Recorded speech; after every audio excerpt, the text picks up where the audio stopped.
Well, it finally feels like fall here in the Pacific Northwest, and today I wanted to show you my dahlia patch and take you through some video footage of me tagging my dahlias, kind of talk about my process for growing dahlias this year, and then I'll give you a tour of all these beautiful flowers that are blooming today.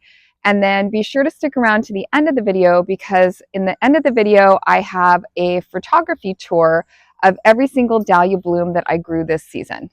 So you definitely want to stick around for that. I'm going to have just music and pictures of flowers, so hopefully that will be a really relaxing end to this video. So just a little bit of background on my dahlia kind of growing story.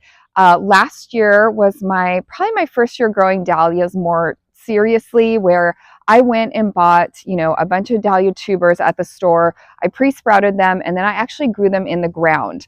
This year, I decided to do that differently, and I grew dahlias all in my Vego raised garden beds that are here along the fence of my property.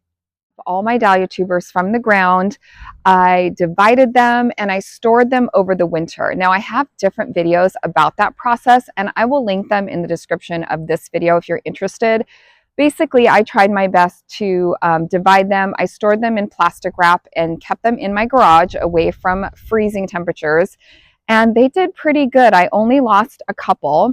This spring, I potted all of those up into gallon-sized pots, pre-sprouted them in my greenhouse, and then went ahead and put them in my Vego raised beds.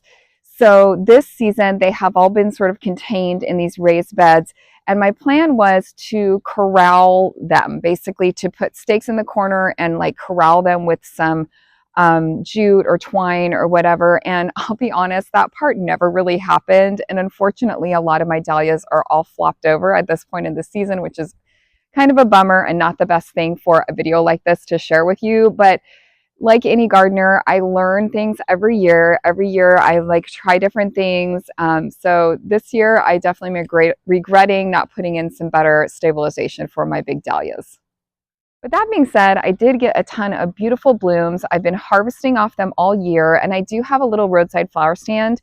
I've been sharing my dahlias with my friends all season, and it's been really fun to grow dahlias kind of more in mass. I think when I planted, I think I had more than 50 tubers, something like that. And again, a few of them rotted in the process, didn't take, but I've gotten so many beautiful blooms this year.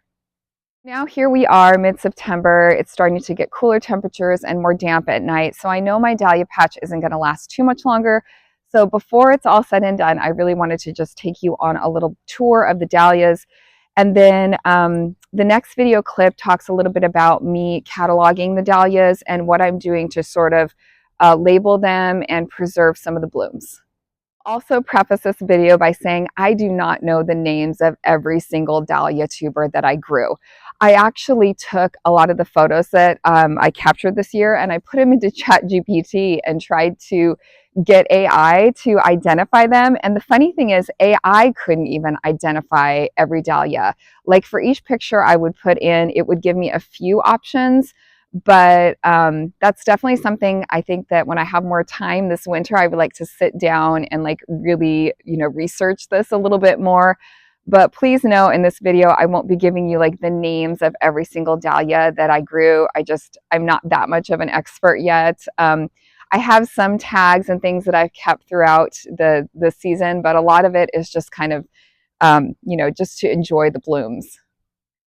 So I have to say I'm not really a gardener that's that specific about all of the varieties that I have yet. I can see myself getting to that point though, and I would like to get better at cataloging each different variety. But for this season, my main goals are to, again, to capture these, to tag them all so I kind of know what tuber is what. And then my plan this year, you guys, is to actually overwinter them in these raised garden beds. So I'm going to be covering these beds with mulch, probably leaf mulch or something like that. And I am not going to dig them up and I am not going to divide them this year. We have, pretty mild winters here in zone 8B. And so I'm crossing my fingers for another mild winter so that I won't have to dig them all up this year again. I'm planning to keep my dahlia tuber collection in these beds over the winter. Let's go ahead and start with a quick tour. I'm going to flip the camera around and I'll show you the dahlias that are blooming today. Now, obviously, I have grown others that may not be blooming right at this moment. So again, be sure to stick around to the end of the video to see the full photography tour of all the dahlias I grew this year. All right, so starting over here, these looked better a few days ago. They weren't quite so flopped over, but we've had some rain. I do have this really beautiful one here. Look at this gorgeous, it's almost like, I don't know, just a really light uh, beige color. It's a smaller variety, but this was a new one to me this year. So I have one plant of that. I also have a lot of this variety. So I'm going to be talking about this one here in a minute too. This was one that I must have divided last year. So it's white with pink tipping, and then it kind of has a yellow or chartreuse center. And I have so many of these, you guys, that is one that I think I'm going to be digging up some of these tubers and getting rid of them this year. This one's pretty. It's kind of what they call, I think, a collarette style, but it's this yellow and, you know, really bright red. And this one's really prolific. I love it because it has really long stems. It lasts pretty well in a vase. And I have several of these. I think it's one that divided really easily for me. So here's another one here. And the bumblebees and the pollinators just love this one. They really gravitate toward it because of the bright color. But you can see I have a stand of it there. This one down here, it's kind of flopped over. This is a really pretty purple and white one. And the organza bags I've been using this year, you guys, to help protect from bug damage. So what you can do is just put the little bag on here when they are developing, and you have to kind of watch them and make sure that they don't get too, too big in here. But it does help protect from like any, pincher bugs is what I've struggled with a little bit. This one's gorgeous, you guys. I've had a really good luck with this one too. It's red with yellow around there. The organza bags really do help. So you can see this one's a red one here. Here's another one of those that I have so many of. You guys, so many of these. And, they just don't have very long stems. You can see I'm struggling with a little bit of powdery mildew at this point. So I've been stripping some of the bottom leaves. And believe it or not, I do have some stakes in here where I've been trying to stake these. But here are the tags I'm using this year, you guys. So purple, white, large. Oh, it's a purple with white tip, large. So that's kind of how I've been doing it. I've been basically putting the color and the size, and then I'm photographing all of these. Here's another one, so that I can go back in, and like I said, maybe in those cold winter months, I can look back at all the pictures. Here's another one of that particular variety I was talking about.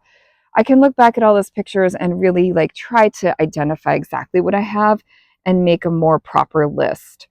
This one's really pretty. It is back here. Let me see if I can zoom in. That's a new one this year too. And I think that one might be called The Wizard of Oz, I think. I'm trying to remember, you guys. But that one has done really, really well back there. And then right here in the front, I planted a lot of, these ones are a lot of small ones. So the blooms themselves are pretty small, but they actually are really pretty for little accents in a vase. And some of them are a little bit more pom-pom, I think they call that, where it's more round. But I am getting some like smaller blooms here. Now there's also one that was in here that was white. So again, I did a lot of this labeling probably 3 weeks ago is when I originally filmed some of the footage for this video.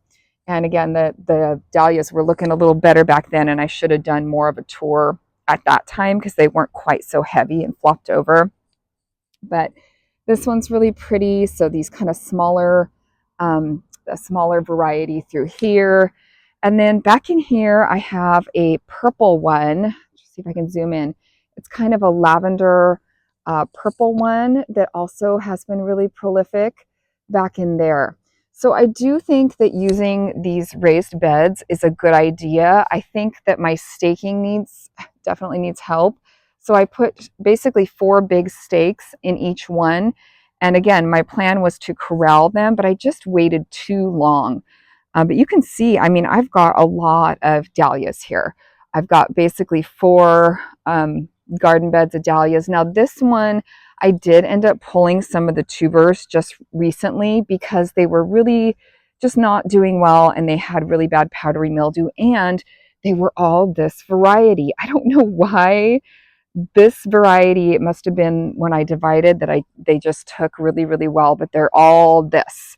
So again, I don't mind having like 1 or 2 of the same variety, but I don't want a whole garden bed. This whole bed was all that variety except for this guy. This is my like purple and white one. Um, and so again, I knew that I didn't want that many of that anyway. So I went ahead and pulled those 3 out. I think there was 3 or 4 tubers in here and I put my heirloom mums. So these are my heirloom mums that I've been working with this season. And I made some room for those, but you can kind of see here where I stripped the bottom leaves of this, you know, trying to get a little bit more time out of these.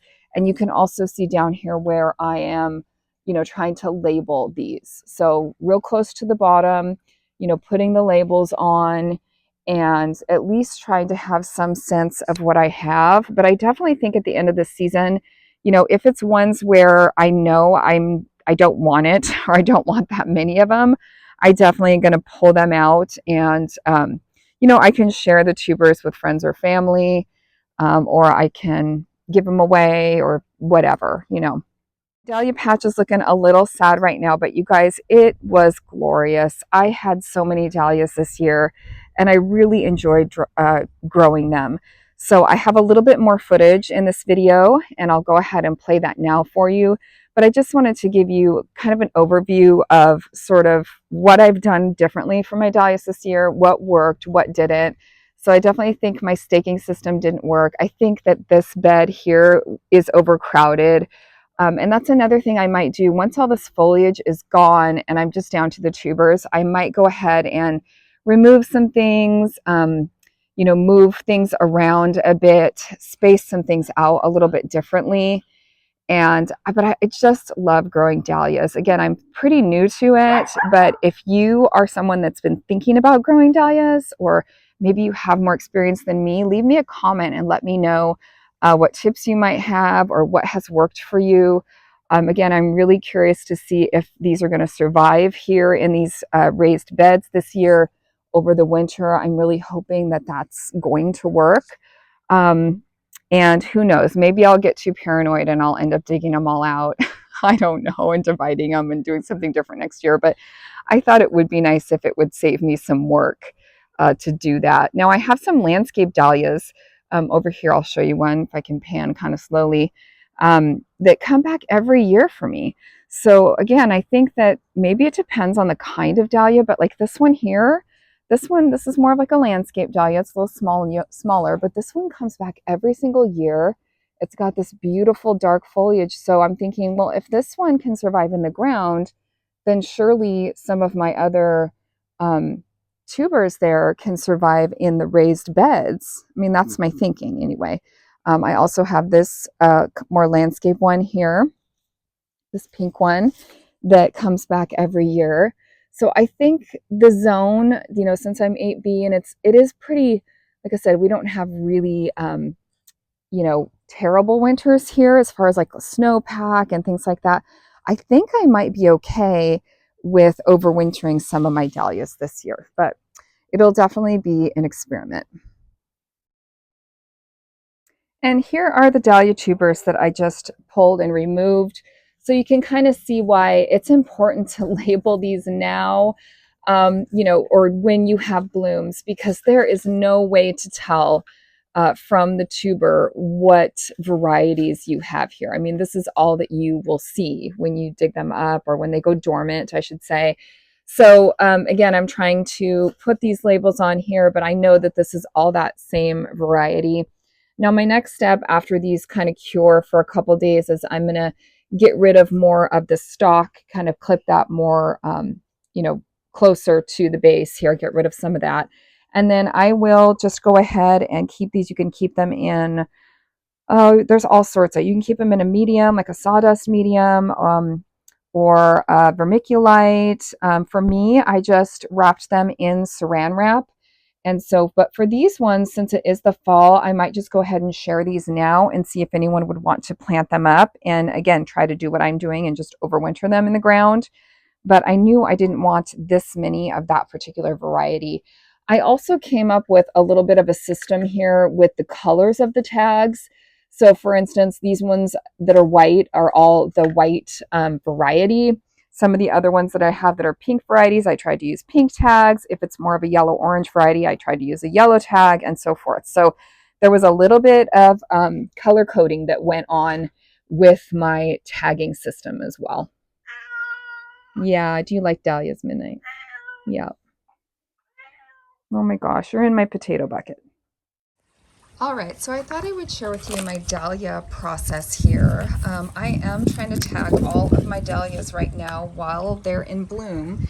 And what I'm doing is using this garden marker and these little pull-through tabs. So these are really easy to use. You basically just write on the long side, then you pull this through, and then I'm putting those on my dahlias now while they are all blooming so that I can identify them and identify the tubers. So that way later in the winter when these tubers become dormant, they're going to be hard to tell the difference, right, when the flower isn't there. So I'm also photographing and cataloging all of my dahlias. I'm also doing a little bit of drying as well. I've been drying flat like this and hanging, but the flat dry seems to work pretty well for some of the dahlia shapes. Especially if you're going to craft with them. That way they have sort of a flat back depending on what you're doing with them. But I've also been hanging some to dry, and they're drying really beautifully. I'm really happy with the drying results of some of my dahlia specimens. So that's another way to just kind of catalog things and remember what you were working with. There's so many to do. There's so many to do. But I'm getting it done. I'm tagging them all. I've making an effort to get it done. So yeah,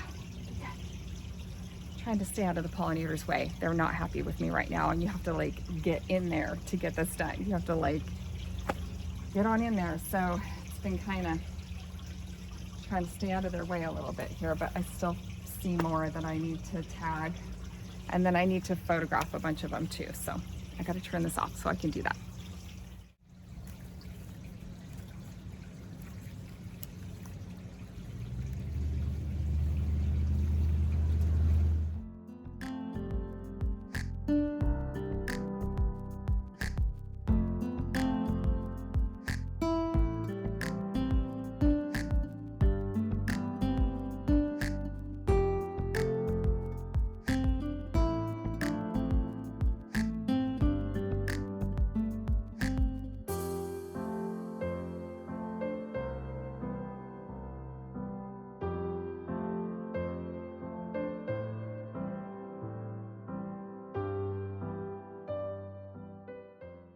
Well, that's going to do it for my little dahlia tour and some information on how I am labeling and trying to preserve and dry some of my dahlias. I hope that you found this information helpful.